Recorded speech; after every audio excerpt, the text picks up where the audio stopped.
Hi guys, and welcome to another video from Stupid is the Norm, where we demonstrate how to become a millionaire in 10 years on minimum wage. In this video I'm going to explain to you the two things you need to make you happy. Now, in 1943, an American by the name of Abraham Maslow created his theory of what motivates mankind, and he called it, now famously, Maslow's Hierarchy of Needs, and it's often shown in the form of a pyramid. And what he did, he looked at a number of things that people need, A, to make them happy, and B, to motivate them to the next step.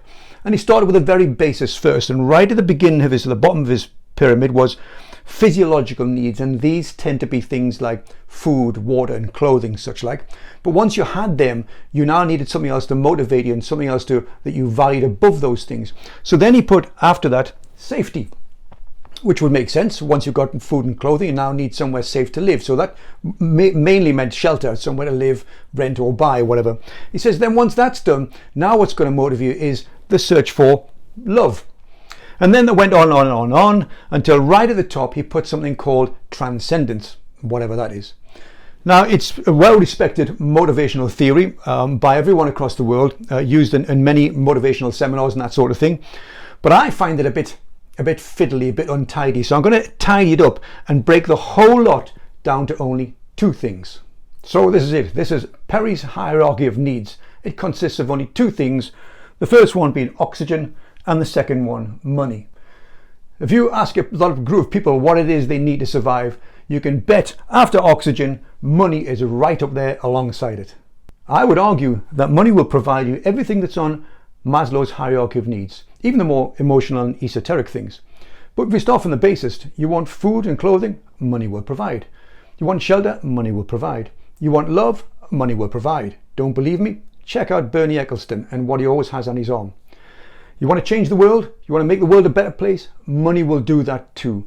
Far better than it does without it. You can't help the poor by being poor yourself. And whilst money isn't everything, money does affect everything that you hold dear and value in your life. Your mental health, your family, the world. It affects everything. The more money you have, the more life you have. Now, the same can't be said, that is to say, the more money you have, the more life you have. The same can't be said about oxygen, because you get to the stage where you've got enough oxygen. I give you more oxygen, it doesn't make your life any better. But money's different. The more money you have, the more life you have, and the more you can affect other people's lives for the better. I was once asked on a podcast interview, once you've got your £1 million, Perry, what are you going to do? What's the next step? What is it that's going to make you happy if you wish to rise up another level in the hierarchy of needs? And I had to think about it for a little bit, but I eventually came to the conclusion that what I would do is I would use the money to relieve unnecessary suffering. Now, it's unlikely that I have enough money to have a global impact anywhere, but if I can use some of the money I have to relieve unnecessary suffering just in the small group of people I have around me, my friends and relatives, and then I'd feel that I'd contributed something. But first you've got to have the money. Oh yeah, and oxygen. You've got to keep on breathing, guys. Don't be stupid. Don't be normal. If you've enjoyed this video, please give it a thumbs up. It really helps the algorithm.